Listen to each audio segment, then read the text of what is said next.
entendu, mais le président de la République a été toujours très lucide sur son bilan. Le Bénin a fait un grand bond en avant et le pays se transforme sur tous les plans. Les marchés financiers internationaux semblent partager également ce même diagnostic. Lionel Zissou également, l'ex-premier ministre de Yaïboni et candidat malheureux aux dernières élections présidentielles, vient il y a quelques jours de qualifier d'historique la dernière levée de fonds de l'équipe de Romuald Ouadani, dont il n'a pas manqué d'ailleurs de saluer les compétences. Alors, est-ce que tous les voyants sont-ils au vert pour Patrice Talon? C'est ce à quoi nous allons apprécier, c'est ce que nous allons apprécier ce matin avec mes deux invités. Le duel, c'est parti.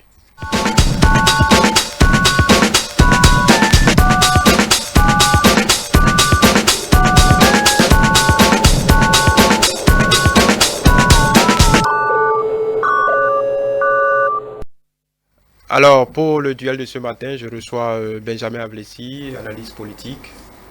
Bonjour Xavier et bonjour à mes téléspectateurs.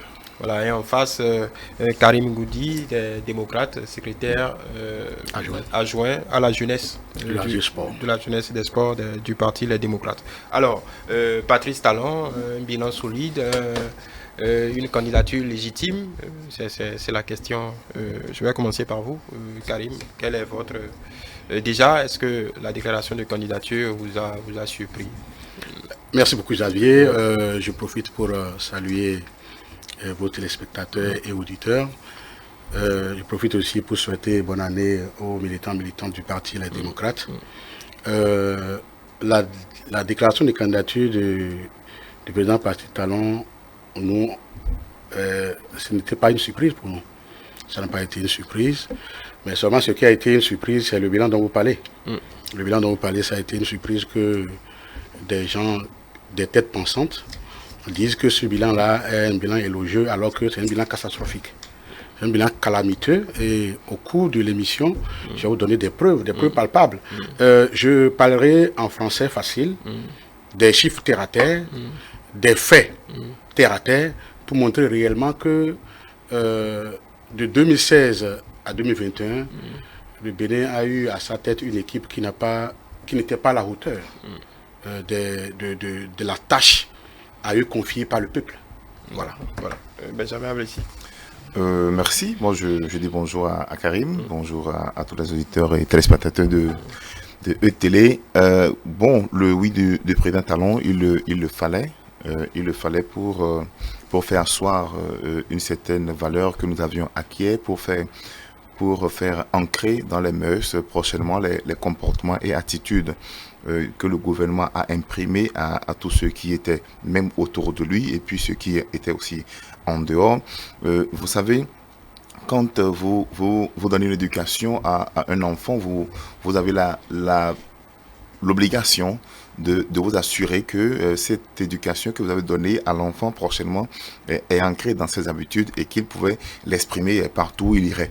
Alors si le chef de l'État ne revenait pas, le travail qui a commencé, le changement de comportement imprimé à nous tous béninois pourrait connaître encore une nouvelle fois une rupture. C'est-à-dire ce serait toujours de la reprise, c'est-à-dire on reprendra toujours les mêmes erreurs et tout, et on va toujours penser que ça peut aller. Donc, il était nécessaire qu'il revienne et que cette force, ce dictat qu'il a été imprimé aux uns et aux autres puisse être devenu l'habitude de ces Béninois. Bon, en ce qui concerne le bilan que mon vis-à-vis Karim traite de tous les mots, moi je lui concède ces mots, de sa position.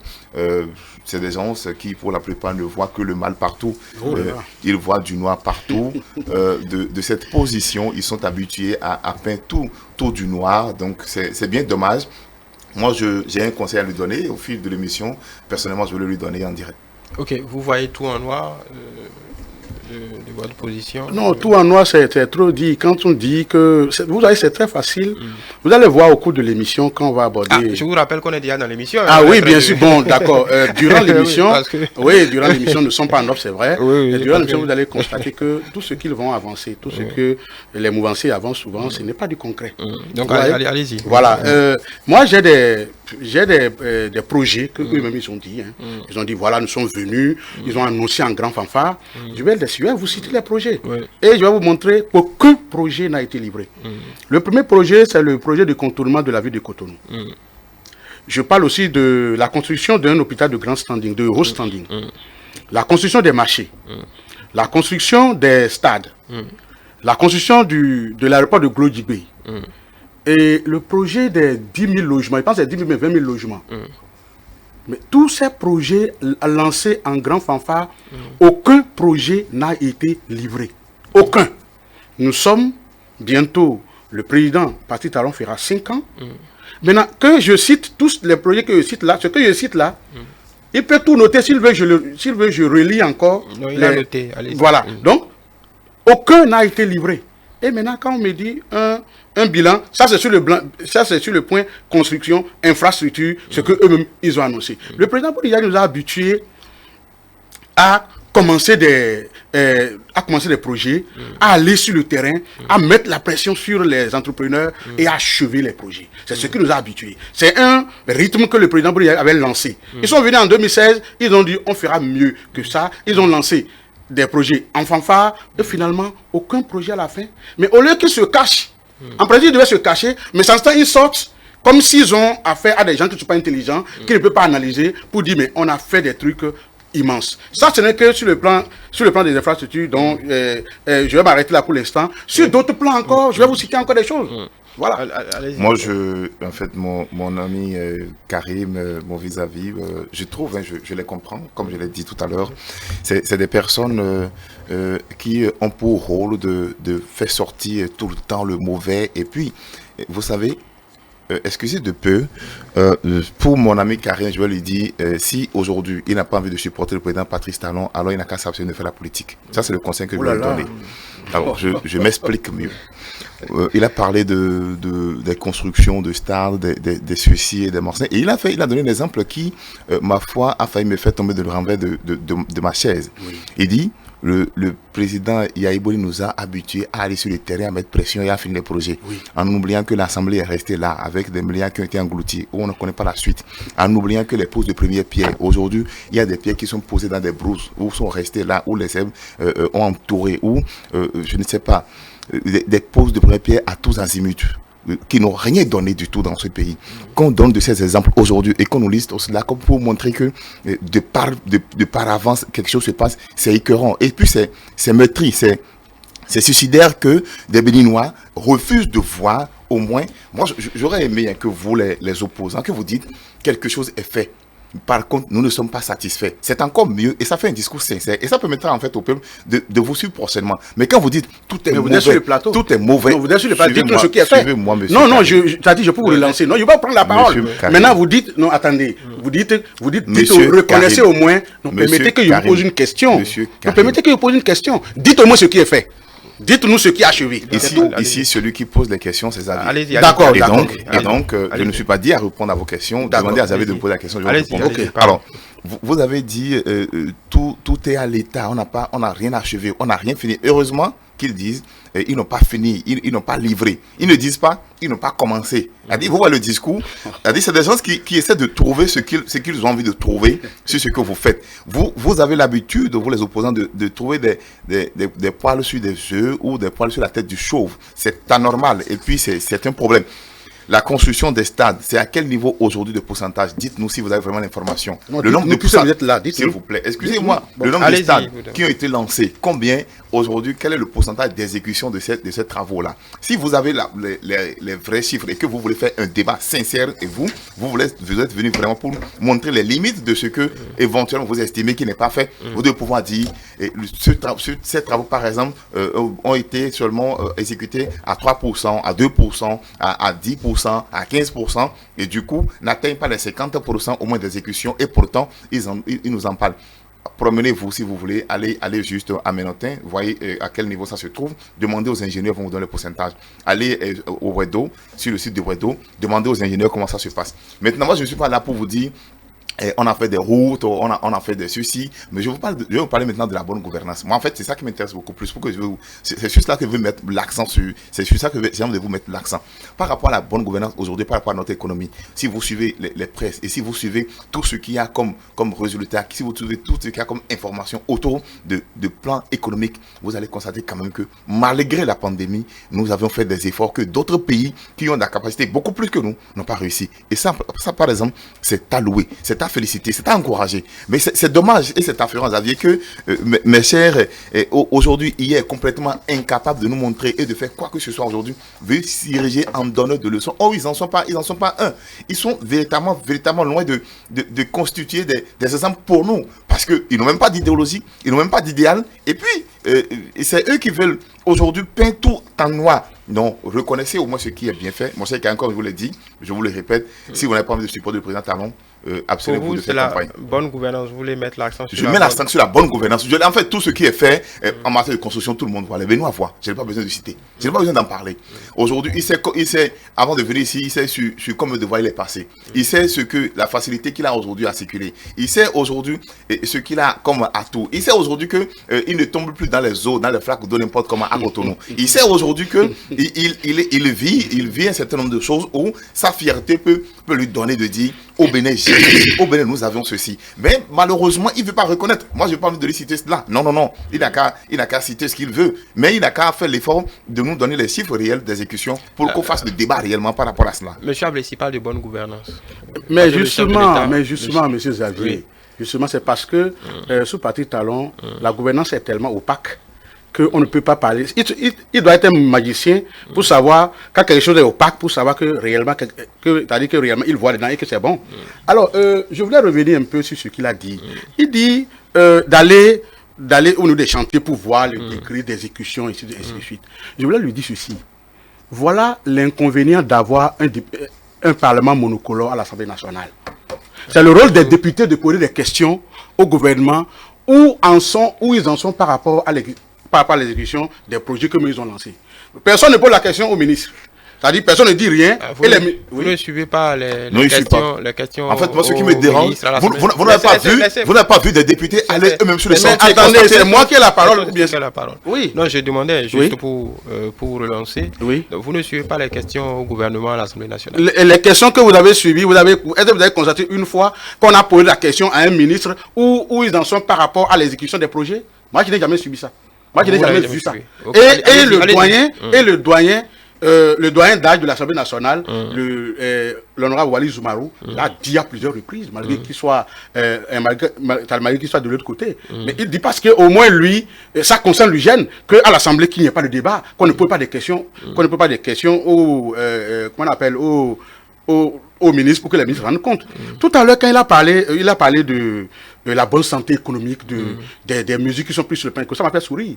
Alors, il dit que ceux qui ont supporté Yahi, ceux qui ont fait avec le président Yahi n'ont pas de leçons à donner. Je vais lui donner des chiffres simples pour qu'ils comprennent en réalité que ce qui se passe actuellement là, ça dit, et la gouvernance du président Yahi, c'est la nuit et le jour. Le permis de conduire sous Bruno Yahi était à 50 000 francs. Aujourd'hui, le permis de conduire est à 90 000 francs. L'Internet était à 1 franc le mot. Aujourd'hui, c'est à 2,3 francs le mot. Le sac de Gary était à 33 000. Le sac de Gary est à 50 000 aujourd'hui. La tonne de ciment était à 60 000. La tonne de ciment à 70 000 aujourd'hui. Les péages là, c'était à 150 francs, 200 et 500. Aujourd'hui, c'est 300, 400 et 1000 francs.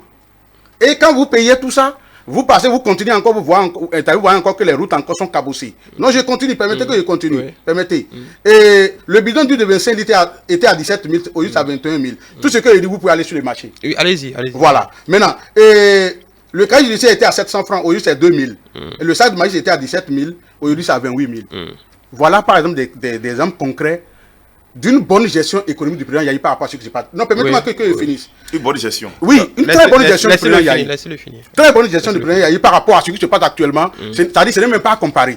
Non. Alors, et pour maîtriser les prix sous Yahi, pour maîtriser les prix, c'est pourquoi les boutiques témoins de l'ONASA étaient installées dans les 77 communes du Bénin pour stabiliser les prix. Aujourd'hui, avec cette flambée de prix, allez dans le marché, vous allez voir. Maintenant, quand vous me dites que les gens gèrent bien, alors que vous parlez comme si vous avez en face de vous des gens qui n'ont pas de médias pour suivre la télé, c'est-à-dire qui n'observent rien. Et vous venez aux médias, vous dites ça. Moi, je ne trouve pas. Je pense que c'est un peu extraordinaire, quoi. C'est extraordinaire qu'on me dit ça, alors que nous vivons ça tous les jours que Dieu fait. Nous vivons tous les jours. Les jeunes pour avoir Internet aujourd'hui, le ministre des Finances, l'actuel ministre des Finances, a osé venir à la télévision pour dire que ceux qui veulent télécharger des vidéos sur Internet pour critiquer le gouvernement sont obligés de payer cher. Un jeune ministre d'une quarantaine d'années qui pense que on ne doit pas critiquer un gouvernement. Si on veut critiquer, il faut payer cher. Donc voilà ce qui a fait que l'Internet est parti de 1 franc le mot à 2,3 francs le mot. Là, par contre, je suis obligé de vous reprendre parce que l'information n'est pas celle-là. D'accord. Le ministre des Finances était dans un développement et il parlait de l'utilité d'avoir une connexion Internet. Très bien. Il sensibilisait les jeunes à avoir leur connexion Internet pour pouvoir rentabiliser le coût. Il les invitait à ne pas perdre le temps à des polémiques inutiles, mais de se concentrer sur ce qu'ils ont à faire. Vous êtes d'accord avec moi? Vous êtes d'accord avec moi qu'il a dit dans son intervention que celui qui veut télécharger une vidéo qui critique le gouvernement est obligé de payer cher? Il faut contextualiser ce qu'il a dit. Il a prononcé. Le ministre l'a dit. Donc quand le ministre le dit, je le dis. Moi je dis, le ministre, en réalité, son problème, c'est que l'Internet est devenu cher pour que les jeunes ne téléchargent pas des vidéos. Si aujourd'hui je finis l'émission et qu'aujourd'hui je dis quelque chose d'intéressant. Vous dites le prix est devenu cher pour empêcher les gens de critiquer le gouvernement. Mais c'est tellement ce que le ministre a dit. Ok. Moi, c'est ce que le ministre a dit. D'accord. Voilà. Allez-y. Monsieur Karim, si vous pouvez vous calmer, ce serait très bien. Allez, non, je parle quand j'ai la parole. Moi, je parle et je suis calme en parlant. Donc vous avez la parole, parlez, il n'y a pas de souci. Vous avez parlé de la bonne gestion sous IAI. C'est à croire aussi que nous ne sommes pas restés au Bénin. Voilà. Vous savez, vous m'obligez à dire des mots que j'ai pas envie de dire. Vous ne voyez pas l'incapacité d'un gouvernement qui a fait 10 ans dans ce pays et qui est resté pendant tout ce temps à faire une politique qui est la main tendue, à lui demander de l'aide, à lui demander de dons, à lui demander de l'argent, à lui demander ceci, à être en train de courir derrière les gens pour tout le temps. Dites-nous dans ce pays-là, aujourd'hui, si le chef de l'État est sorti, l'actuel chef de l'État est sorti pour aller quémander de l'argent à quelqu'un avant de diriger le pays. D'ailleurs, quand il est venu, il a dit, nous allons construire notre nation de par nous-mêmes. En fait, il faut que les Béninois comprennent. Ne vous laissez pas la facilité. On a dit, nous allons construire. Et moi, ça fait partie des mots qui m'ont intéressé. C'est des phrases qui m'ont dit, oui, là maintenant, je suis dans un pays prochainement où je peux sortir en toute liberté et dire, on n'a pas besoin de l'Europe ou de l'Asie pour vivre. On n'a pas besoin de la France, de l'aide de la France ou de ceci pour vivre. Vous étiez des économistes. Vous êtes incapables de trouver la bonne gouvernance pour avoir le plateau qu'il faut pour permettre que vous fassiez des prêts. Vous n'êtes pas capable de faire des prêts. Vous n'êtes pas capable de faire de l'emprunt parce que vous avez peur. Parce que votre gestion ne permet pas de faire du prêt. Parce que vous n'avez même pas la politique qu'il faut pour aller emprunter. Parce que votre gouvernance n'était pas crédible aux yeux des institutions pour que cette crédibilité vous donne l'accord de prêt. Vous n'êtes pas capable, vous n'avez pas été capable de faire cela. Mieux, vous parlez de Gary qui est cher, je ne sais pas, vous avez cité un certain nombre de choses qu'on appelle le ciment, machin, ceci, tout ce que vous avez cité. Oui, d'accord, je vais vous donner un exemple. Oui. Il y a au-delà de tout ce que vous avez cité aujourd'hui qui est cher, il y a aussi que les conditions de vie aujourd'hui au Bénin ne sont pas les mêmes que celles que vous avez vécues hier qui, ma foi, je vous l'explique. Vous savez, vous parlez de 50 000 et de 25 000 et de 1, vous avez parlé de l'Internet et que l'Internet que le ministre aurait dit et que vous pensez, et là vous m'avez demandé si moi j'étais magicien, pardon, mais vous êtes resté dans votre position, vous avez dit, vous pensez que c'est parce que le ministre a estimé ou le ministre ne voudrait pas qu'on critique le gouvernement que le prix... C'est ça qu'il a dit. C'est ça qu'il a dit. Vous suivez-moi s'il vous plaît. Oui, c'est ça que le prix aurait augmenté. Oui. Quelle est la preuve? Oui. Quel est l'élément que vous avez tangible maintenant pour dire c'est autre que les propos que vous avez ramassés, que vous avez mis dans votre contexte. Encore que dans ce pays, quand Yaya Boni, le président Yaya Boni vient à la télévision parler ou dit un certain nombre d'aberrations sur les chaînes de télévision, vous êtes les premiers à venir nous expliquer le français comme si nous, on ne comprenait pas français. Aujourd'hui, vous ne jouez pas ce rôle. Parce que, en fait, c'est simple, je vous comprends. Hein. Hier, vous étiez contre lui. Hier, vous étiez ses adversaires peut-être. Aujourd'hui, vous vous associez. Parce que, en fait, vous n'avez pas de vision. Vous n'avez pas de logique. Ah bon? La seule chose que vous avez, c'est l'intérêt. C'est courir après l'intérêt de la nation. Et tout le temps, ça m'écoeure que cette politique-là continue dans ce pays. Ah, il faut avoir une vision et avoir une logique. Et dire, celui contre qui j'ai été hier, celui pour qui j'ai critiqué la gouvernance hier, je prends le président de, je ne sais pas quel poste il occupe, l'honorable Roundete, qui hier envoyait 1000 lettres à Yaya Boni, qui hier critiquait cette gouvernance de Yaya Boni, a requis intelligent, voit aujourd'hui se porter par le même Yaya Boni qu'il a critiqué pendant longtemps. Dites-moi la raison pour laquelle il fait ça. Donnez-moi une bonne raison pour laquelle il fait ça. Si ce n'est pas la soif de pouvoir et donc sa santé financière. Je vous réponds. Je peux le répondre? Oui, allez-y. Ok. Ce que je voudrais lui dire, c'est que j'ai l'impression que lorsque on veut dire la vérité aux rupturiens, ils pensent que bon, c'est parce qu'on est contre l'individu. Moi, je n'ai rien contre le président Talon. Est-ce que vous avez jamais entendu, on a parlé du président Talon avant qu'il vienne au pouvoir? Ça veut dire que la personne du président Talon, on n'a rien contre lui. Vous parlez de mon président Eric Koundété. Eric Koundété, c'est le président du Parti Les Démocrates. C'est quand même bizarre que vous ne reconnaissez pas, que vous demandez, vous dites Eric Koundété, vous ne savez pas quel poste il occupe dans les démocrates. Il est le président du Parti Les Démocrates. Moi, ça ne m'intéresse pas.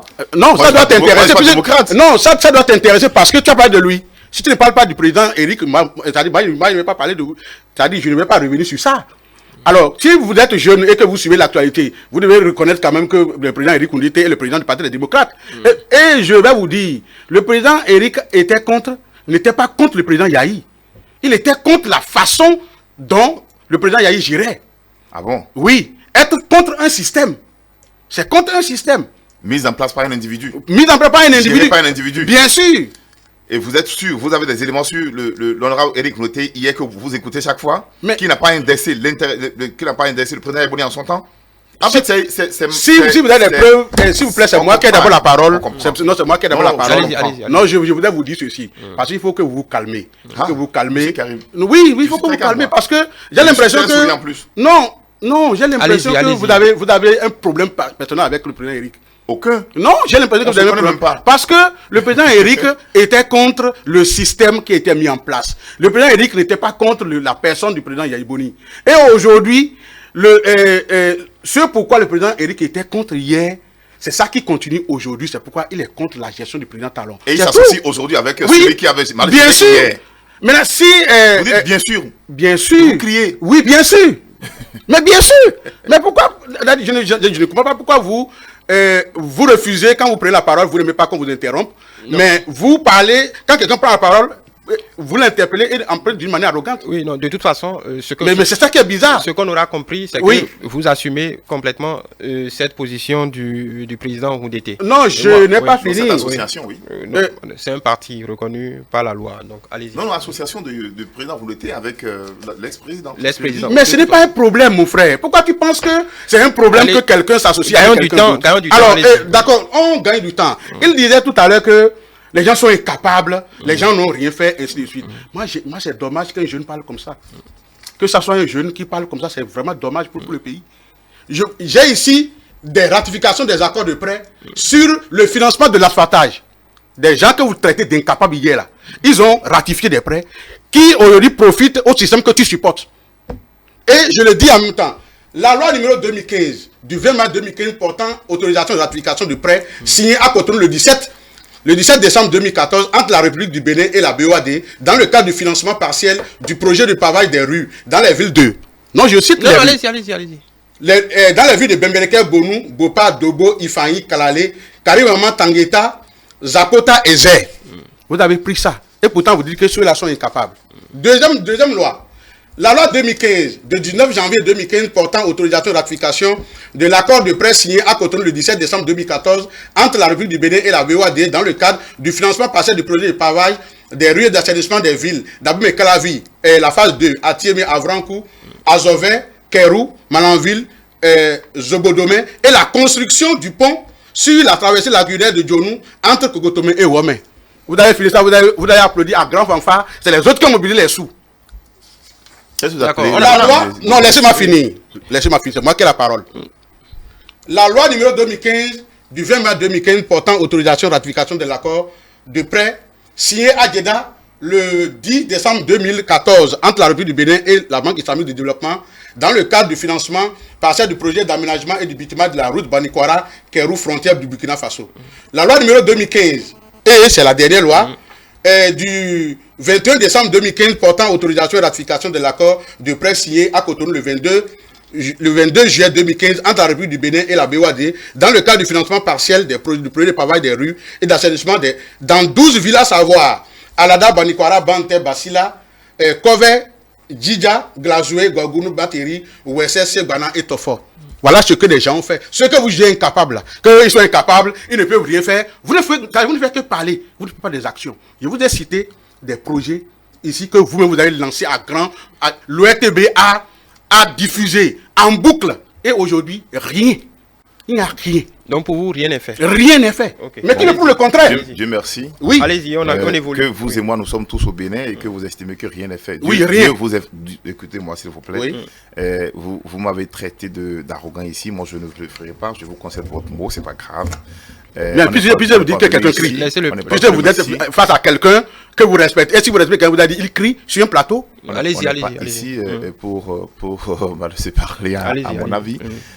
C'est bien, vous avez parlé des accords de ratification. Oui. Vous savez le fossé qu'il y a entre un accord de ratification et le moment de la disponibilité réelle des fonds. Vous savez tout ce qui est fait entre ces deux instants-là. Si dites-nous. Non, moi je vous pose une question. Non, je ne sais pas, dites-nous. Très bien. Oui. C'est très bien de venir brandir des papiers, des lois pour dire on a ratifié, on a fait ceci, oui, et puis puisque on a ratifié que voilà, l'argent est disponible automatiquement dans les caisses de l'État.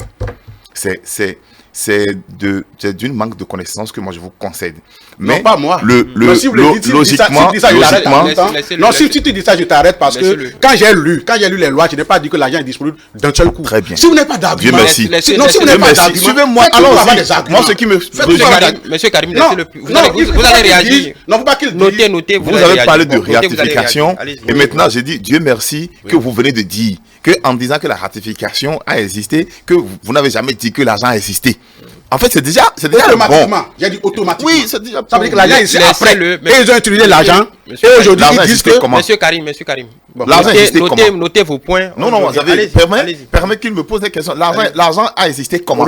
L'argent a existé dès que la ratification est accordée. L'honorable notez connaît bien le procédure, le président de truc là, des démocrates. Oui, il fallait lui demander le temps et tout ce qui peut être fait et qui se fait d'une ratification d'un accord à la disposition réelle du financement. Quand vous dites, ils ont fait, vous êtes venus ramasser, vous ont fait, c'est comme si l'argent est disponible. Vous savez tout ce que ce même gouvernement a laissé comme des dettes. Vous savez tout ce que le gouvernement précédent lui a laissé comme des priorités et pourtant, ils n'ont pas pu faire grand chose. Vous savez tout ce qu'aujourd'hui, nous allons laisser après 5 ans ou après 10 ans à ceux qui viendront pour qu'ils puissent bénéficier. L'administration est une continuité et ça, vous ne le savez pas, malheureusement, et je vous informe. L'administration est une continuité et chacun de nous apporte ce qu'il peut et ce qu'il pense à sa nation jusqu'à un niveau donné et dit je suis en train de partir mais j'ai laissé tel et tel disponible pour celui qui viendra pour une meilleure gestion de la nation. Heureusement que vous avez cité toutes ces voies là aujourd'hui, donc vous reconnaissez prochainement que ces voies sont en construction et que ces voies ont été construites, il y en a des qui ont été finies et qu'il y a d'autres qui font donc le bonheur des populations. Dieu merci que vous-même vous avez commencé à vous contredire sur votre propre plateau où vous avez dit tout à l'heure que rien n'est fait, que rien du tout n'est fait, mais vous citez des voies et vous dites tout ça, la ratification a existé et aujourd'hui ces voies-là ont existé. Alors, vous pensez toujours que rien n'est fait au Bénin? Monsieur Karim, évoluons dans le débat. Je voulais vous poser une question. Oui. Il y a quelques jours, je parlais de Lionel Zissou qui a affronté le président de la République. On connaît les relations tendues qu'il y a eu les premières années du mandat, qui a fait une sortie dans Jeune Afrique où il qualifiait d'historique la levée de fonds que le Bénin a fait la dernière fois. Il était, on va dire, clairement élogieux par rapport à la gouvernance économique du président Talon. Il a d'ailleurs apprécié les capacités du ministre des Finances dans le développement infrastructurel, la manière dont la gouvernance économique est gérée. Est-ce que vous partagez son avis? D'abord, je ne suis pas économiste. Pour pour apprécier les propos de Lionel Zinsou. Oui. D'accord. Ce que je voulais seulement dire à votre spectateur, c'est que Lionel Zinsou, monsieur Lionel Zinsou n'a aucun lien avec le Parti des démocrates. Non, je ne parle pas de... D'accord. Voilà. Non, il n'a plus de... Oui. Je parle de l'avis d'un observateur quand même, qui a quand même été Premier ministre de ce pays, et qui a voulu être président de la République, et qui est d'un certain, qu'on aime ou qu'on n'aime pas, qui a une certaine signature à l'international, qui a une certaine réputation pour apprécier ces questions-là. Oui, si aujourd'hui Lionel Zinsou n'avait pas été candidat à l'élection présidentielle 2016, j'allais avoir un autre regard sur ce qu'il est en train de dire aujourd'hui. S'il n'y a pas eu de rencontre entre le président Patrice Talon et Lionel Zinsou, d'accord, j'allais avoir une autre vision, une autre appréciation de ce que Lionel Zinsou est en train de dire aujourd'hui. Quelle rencontre? La présidentielle, vous voulez dire? Non, après la présidentielle, Lionel Zinsou, le monsieur Lionel Zinsou est venu et il a rencontré le chef d'État à la présidence. Ce qu'ils se sont dit, on ne sait pas ce qu'ils se sont dit. D'accord. Donc on ne sait pas ce qu'ils se sont dit. Et quand il a fini, il est parti. Alors, ce qu'il y a entre eux... Vous voulez dire qu'il y a une... Forcément, il doit y avoir quelque chose. Il y a une collision. Il y a une collision. Il doit y avoir forcément quelque chose entre eux. Parce que ce qu'il dit du Bénin, lui, il est en France, ce qu'il dit du Bénin, c'est pas ce que nous vivons. Ce que tout à l'heure, je viens de dire sur le marché, que la vie est chère. Mais que sur le marché, ça ne va pas, que l'argent ne circule pas. Ce que vous voulez dire est symptomatique parce que quand Zissou voulait se présenter, c'est ce qu'on lui reprochait, qu'il n'est pas d'ici, vous dites qu'il est... Alors qu'il a une banque dans la sous-région, il travaille tout le temps. Non, je voulais dire, il faut comprendre ce que je voulais dire. Je voulais dire qu'il est de l'autre côté et il est en train d'apprécier la bonne santé de l'économie béninoise. Moi, je vous ai donné sur le plateau la vie réelle sur le marché. La vie est chère. C'est ce que j'ai dit tout à l'heure. Donc je dis, la rencontre qu'ils ont eue, qu'il y a eu entre certainement les deux hommes, c'est-à-dire sur les deux grands hommes, certainement est la cause de peut-être les discours que tient aujourd'hui Lionel Zinsou. Bien sûr, mais ça n'a rien à voir avec la réalité sur le terrain. La réalité sur le terrain, c'est ça que je viens de vous dire. Le gars est devenu cher, lui il est devenu cher, l'internet est devenu cher, tout est devenu cher. La vraie économie, c'est l'économie du terrain. La vraie économie, c'est pas l'économie dans les papiers. Parce qu'on a vu ici des gens capables de déclasser le Bénin de économie moyenne à économie intermédiaire pour continuer par s'endetter. On a vu des gens faire ça. Donc tout ça se fait, c'est un jeu d'informatique, c'est un jeu de calcul, c'est un jeu de papier où on peut changer le statut d'un pays. Donc, vous pensez que ça se fait? C'est bien triste que mon cher Karim, je vendais beaucoup plus cher sa peau que ce que je suis en train de constater là. Allez-y. Vous dites que vous n'êtes pas économique, mais vous permettez de faire des commentaires qui vous compromettent finalement. Puisque vous n'êtes pas économique, abstenez-vous donc d'en parler. Pourquoi? Parce que vous n'êtes pas économique. Non, donc vous ne connaissez donc pas... Mais dites alors, il faut dire alors, monsieur Zabi, de pas me poser la question. Allons-y. Si monsieur Zabi pose la question, vous voyez par exemple là, vous faites tellement que de la digression. Vous n'allez pas droit au but. Dites-nous, depuis que Patrice Talon est venu au pouvoir, dites-nous le projet qui a été commencé et achevé. Dites-le tranquillement. Maintenant, vous êtes là, vous tournez autour du pot et vous tenez des propos. Monsieur Karim, vous êtes en train de bouffer votre temps de parole. Allez. Vous avez demandé des projets qui ont commencé et fini. Qui ont été commencés et fini. Voilà. D'accord. Oui. Circuler dans Cotonou. Non, c'est pas vrai de circuler. C'est vous qui êtes là. C'est vous qui répondez. Vous me suivez. Non, laissez le fil. Allez-y. Monsieur Karim. Oui. Circuler dans Cotonou. Faites vos constats vous-même.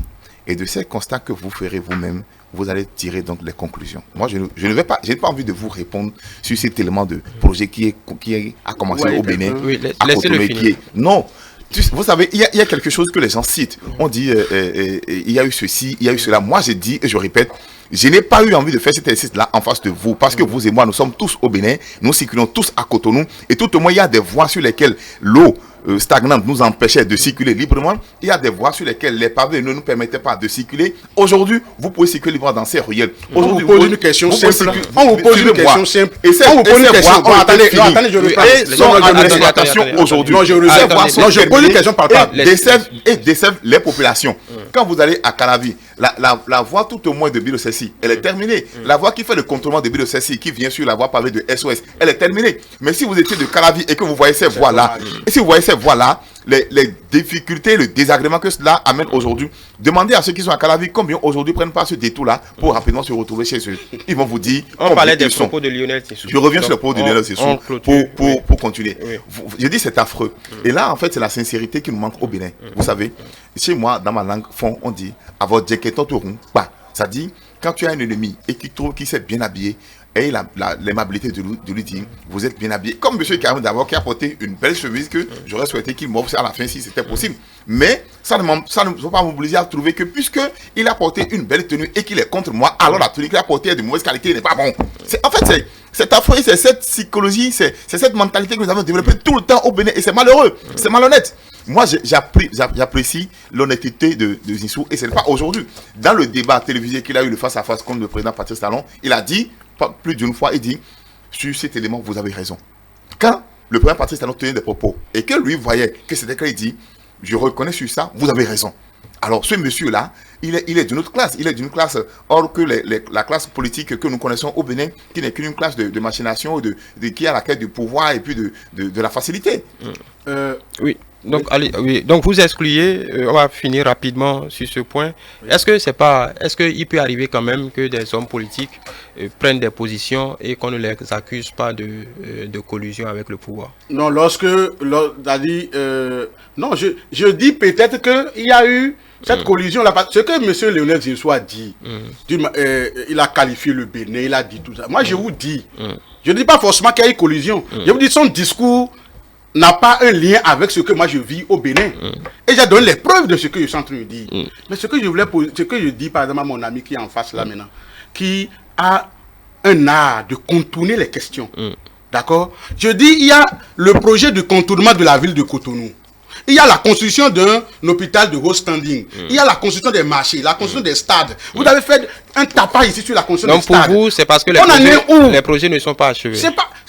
Il y a d'autres mais qui n'ont même pas encore démarré. Et pourtant, on a fait un tapage depuis 2016. Vous avez pris le soin, par exemple, le contournement de Cotonou, vous avez pris le soin de voir à quel niveau... c'est ce que je dis. Non, vous avez la parole tout à l'heure, vous n'avez pas parlé. Vous avez cherché à regarder. J'ai déjà regardé, mais je n'ai pas trouvé. Oui. Ah, vous n'avez pas trouvé? Je n'ai pas trouvé. Là où ça a commencé, quoi.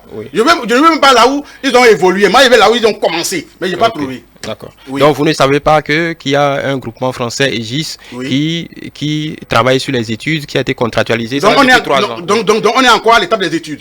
Oui. Donc le président Talon est en train de finir son mandat, il dit je vais être candidat et maintenant on est encore à l'étape des études alors que depuis 2016... Est-ce que vous appréciez le contournement de Cotonou, vous avez apprécié la taille du projet? Mais ils ont dit qu'ils vont finir avant 2021. Mais oui, ils ont dit cela. Ils ont dit les éléments sont là. Les éléments sont là. Mais qu'aujourd'hui qu'on soit encore au niveau des études, moi je dis mais c'est terrible. Mais c'est terrible quoi. Et que les gens viennent, ils viennent sur les plateaux pour dire c'est très bon ce que le président Talon est en train de faire. Mais on dit donc il faut nous donner les preuves. Ok, donc pour vous, rien n'a été fait. C'est pourquoi il y a dit dès le départ que c'est un bilan calamiteux. Et c'est ça que je suis en train de démontrer là maintenant. Ok, il nous reste exactement 8 minutes. Ce qui me dérange chez mon cher ami Karim, et qui me cœur, c'est que il est jeune, mais il s'emballe dans un bateau qui est, ma foi, constitue quelques problèmes. Moi, j'aurais été à sa place, j'irais de par moi-même, comme je lui ai dit en début d'émission, constater. Il a dit, certains ont commencé, d'autres n'ont même pas commencé. Il n'a pas dit, certains ont été livrés et ils sont déjà exploitables. Non, parce qu'il refuse de voir ce qui est bien. Et il veut toujours voir ce qui est mauvais. Il dit, peut-être que c'est signe d'incertitude. Et quand vous n'avez pas la certitude de vos propos, mieux vaut vous abstenir. Et comme je le lui ai dit, je lui donne encore le conseil une fois, si vous n'avez pas envie de supporter le président Patrice Talon, mon cher Karim, je vous parle en tant qu'individu, laissez la politique et restez les bras croisés. L'autre question que je voulais vous poser, oui, bien sûr. Si tant est que vous appréciez de cette façon ce que, donc ça veut dire que vous offrez une alternative. Bien sûr. Mais on a l'impression que les démocrates ne veulent pas aller aux élections. Les démocrates iront aux élections. Oui, mais vous exigez que le oui, forcément. Parce que les gens nous proposent... Malgré ce que la Cour constitutionnelle a déclaré. Oui, malgré ça. Malgré ça, nous on va aller aux élections. Ce que la Cour constitutionnelle... Est-ce que, en tant que démocrate, je ne parle pas du parti, en tant que démocrate, est-ce que vous trouvez normal dans une démocratie que la sentence de la plus haute institution du pays, oui. qui est sans recours, soit dite et qu'on trouve quelque chose à redire par rapport à ça. Merci Moi, là, beaucoup. je parle de la posture républicaine. Merci beaucoup. Ça, Oui. c'est une très belle question que vous avez posée. Allez-y, allez-y. Voilà. Et je voulais vous dire quelque chose. Lorsque vous êtes dans un pays où la Cour constitutionnelle, Oui, qui est l'instance, c'est le dernier recours, oui, se retrouve être celle qui ne joue pas son rôle du tout, là, vous référez à d'autres tests. oui, ça c'est votre avis. Oui. Bon. Lorsque vous dites que la Cour a tranché, lorsque la Cour dit quelque chose, mais si la Cour a mal dit quelque chose, la Cour sait que ces décisions sont sans recours. Elle sait très bien que ces décisions sont sans recours. Elle a validé une révision de la Constitution qui n'a pas respecté les normes. Parce qu'on ne révise jamais une Constitution en procédure d'urgence. Notre Constitution a été violée et profanée en procédure d'urgence, et pourtant cette Cour a validé. La Cour a validé une révision de la Constitution révisée par des députés monocolores. Le Bénin est le premier pays au monde où il n'y a pas d'opposant à l'Assemblée nationale. Au monde. Et vous voulez que nous supporte Donc pour vous, la Cour constitutionnelle, les décisions de la Cour constitutionnelle ne vous engagent pas. Ça ne nous engage pas. Maintenant, pourquoi certains, alors pourquoi vous adossez sur les recours que d'autres des citoyens font à cette même Cour constitutionnelle? Si ça ne vous engage pas, comment vous avez pu avoir le récépissé? Nous, on a donné, non, le récépissé, ça c'est un autre problème. Nous, on a donné une chance à la Cour en faisant un recours. On a donné une chance à la Cour pour que la Cour puisse se rattraper. Parce que la Cour a commis une erreur grave. Oui, attendez, c'est moi qui donne la parole. oui. C'est moi qui donne la parole. Allez-y, D'accord, vous allez vous calmer. Allez-y. Et on a donné une chance à la Cour pour que la Cour puisse se rattraper. Parce que la Cour a commis une erreur historique grave. La Cour, en 2019, a introduit un certificat de conformité dans le processus électoral qui n'était pas prévu par le législateur, et ce qui a permis d'écarter les partis d'opposition.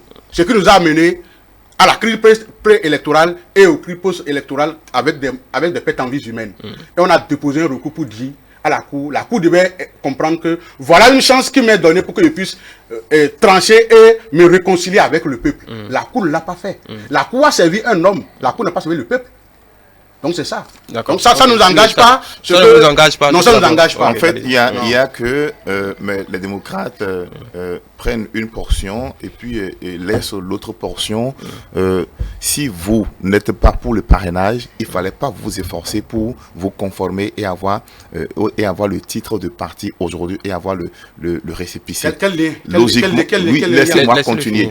C'est de la même révision de la Constitution qui a parlé du parrainage, qui a aussi parlé de l'introduction de ces nouvelles lois-là. C'est le système partisan réformé qui a conduit à cela, auquel vous êtes attelé à vous conformer afin d'avoir le certificat pour devenir parti. Dès que vous finissez d'avoir le récépissé, dès que vous avez maintenant le récépissé, que vous devenez maintenant parti politique, vous estimez que, bon, maintenant là, il faut enlever le parrainage. Mais vous avez commencé et a dit oui pour le truc, à vous conformer à cela, et dès lors que vous trouvez maintenant qu'il y a quelque chose qui ne va pas, vous dites, bon, non, ça là, il faut l'enlever, c'est de l'utopie. Et ça, c'est du comportement des personnes qui refusent de se mirer et qui veulent voir les autres en face. Moi, je trouve que le mieux pour vous, plutôt, c'est, si vous voulez aller vraiment aux élections, de vous conformer, comme vous avez déjà commencé, ce qui vous a permis donc de devenir parti politique, de vous conformer ainsi et d'aller vraiment aux élections pour ne pas dire après, on n'a pas été aux élections parce qu'on nous a écartés. Personne ne vous écarte.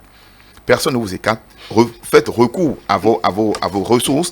Et si vous avez la capacité, allez aux élections, allez pour le combat et restez disponible. Parce qu'on a dit, les députés ont dit, le parrainage c'est secret. La Sénat a dit que quand on te parraine, on te parraine. Donc la Sénat ne veut pas afficher les listes des députés qui ont parrainé X ou Y. Et les députés eux-mêmes ont dit, nous sommes libres de parrainer qui nous voulons. Le chef de l'État a dit, chaque député est libre de parrainer qui il veut. Alors, qu'est-ce qu'aujourd'hui cela pose? D'autant plus que l'un de vos membres que vous avez aujourd'hui associé à vous a fait partie d'une commission à Daro, au temps du président Yaïbouni, qui déjà dans ce premier G-là a parlé du système de parrainage. Bien aujourd'hui, quand on parle de parrainage, le même monsieur revient pour dire ce système n'existe pas, en oubliant qu'il a fait partie d'une commission qui a validé le système de parrainage et qui devait déjà être appliqué depuis. Vous voyez ce qui se passe au Bénin. C'est à croire que vous allez finir. Non, c'est à croire que vous avez un souci et qui pose un problème à mon avis. Moi, je vous donne le conseil de vous dire. Et d'ailleurs, ce n'est même pas un conseil. Vous êtes allé jusqu'à traiter la cour je ne sais pas, vous avez dit votre mot, vous êtes responsable de ce mot-là. Vous êtes béninois. vous avez l'obligation de respecter vos institutions. Et dans ma langue, comme j'ai l'habitude de le dire, votre fétiche qui est au bord de votre maison, si vous prenez un bâton pour taper sa tête, quand moi je suis en train de passer, je vais uriner sur cela. Voilà. Quelle sera la suite pour vous? Puisque parrainage, vous en faites Oui, un blocus. Je vous réponds en même temps. Oui. Pour dire que vous voyez ce que mon vis-à-vis vient de dire tout à l'heure là maintenant, c'est ces genre de propos-là que les rupturiers tiennent et que ça me paraît un peu bizarre. C'est-à-dire ils prennent des gens pour des gens qui ne réfléchissent pas, quoi. Dans le même temps, le chef d'État que vous supportez dit en tant que lui verra de mauvais œil qu'un conseiller élu aille voter pour quelqu'un qui veut être maire, qui est de l'opposition, qui verrait ça de mauvais œil.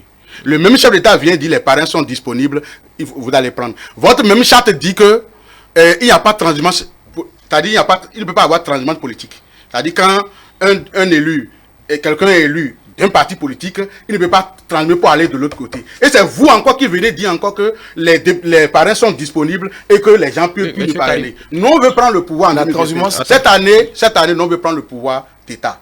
L'opposition va prendre le pouvoir. Et nous, en voulant prendre le pouvoir, on va aller négocier avec quelqu'un sur qui on va prendre le pouvoir de nous donner les parrains. C'est réfléchi ça. Est-ce que quand les gens parlent, quand les gens le disent jusqu'au haut niveau là, est-ce que... Oui, monsieur Karim. Est-ce qu'ils ne pensent pas que ceux à qui ils parlent sont des moutons? Nous sommes des moutons? Monsieur Karim, je suis obligé de vous répondre là-dessus. Oui. Ça se passe comme ça partout ailleurs. Non, ça ne se passe pas comme ça. En France, le parti, Oui. le Front National s'est toujours présenté, comment il s'appelle Marine Le Pen et son père se sont toujours présentés aux élections présidentielles. Oui. Ils ont eu les 500 parrains alors qu'ils n'avaient pratiquement aucun élu. Et vous voulez comparer la France au Bénin? Non, ne Vous voulez comparer un système? Non, laissez-moi te dire. Non, vous voulez comparer. Ne dites pas que ça ne. Ça n'existe nulle part au Bénin. Monsieur Avlessi, ce que relevait, c'est que dit que ça ne se fait pas. Je vous rappelle juste que ça se fait ailleurs aussi. Donc, il n'y a pas d'incongruité à ce que un élu parraine quelqu'un avec qui il ne partage pas les mêmes idées, pour peu qu'il trouve que voilà, ce que vous avez à dire est important. Donc, il vous donne le parchemin pour pouvoir aller le dire. Je pense que c'est comme ça que c'est perçu. D'accord, nous sommes en face des gens qui visiblement n'aiment pas la compétition, mais pourtant ils aiment qu'on les appelle des compétiteurs nés, ce qui est bizarre. Monsieur Avlessi, par exemple, j'aurais voulu que monsieur Avlessi aille aider c'est-à-dire le président Talon à aimer la compétition et ne pas écarter les gens. D'accord? En faisant en sorte qu'il soit vraiment un compétiteur né. Parce que depuis que le président de la République est venu au pouvoir, depuis que Talon est venu au pouvoir, il n'a jamais eu une élection inclusive. Vous êtes fiers de supporter un régime qui organise toujours il y a toujours des astuces pour écarter les gens. Il y a toujours alors que le président Boni Yahi a ouvert l'élection. Il a ouvert l'élection. Il a permis à tout le monde de participer. Je peux même prendre votre numéro, vous envoyer les images du candidat Talon, aller déposer sa candidature sans contrainte. Mais vous venez. Merci. J'ai l'impression que... Bon. Oui, merci, monsieur Karim. Je voudrais dire à monsieur Karim que de ne pas se cacher derrière des éléments qui sont propres à eux pour estimer qu'ils sont écartés. Personne n'est écarté et c'est ce qu'ils font. Hier, vous devez préparer aujourd'hui. À chaque comportement que nous avons dans une journée, nous devons penser au lendemain éventuel. Et pour cela, nous devons éviter la politique de la chaise vide ou la politique qui constitue à refuser de nous conformer. Hier, vous avez refusé de vous conformer. Aujourd'hui, vous vous conformez pour avoir le certificat. Et vous continuez maintenant pour dire, le parrainage, il faut sauter. Pour avoir le récépissé, excuse-moi, pour avoir le récépissé, c'est de l'incongruité quand vous estimez que le parrainage pourrait être sauté maintenant pour que vous allez aux élections. Voilà, nous en avons fini pour le duel, monsieur Karim. Nous avons fini. Nous avons même outrepassé notre temps. On aura l'occasion d'y revenir. Merci Karim Goudi. Je rappelle que vous êtes secrétaire national adjoint de la jeunesse et des sports du Parti Les Démocrates, Benjamin Avlessi, analyste politique et observateur de la vie politique. Merci, mesdames et messieurs, pour ce duel. Ce qui va suivre, c'est l'hebdo des éditorialistes avec Rafiatou Mamadou et ses invités.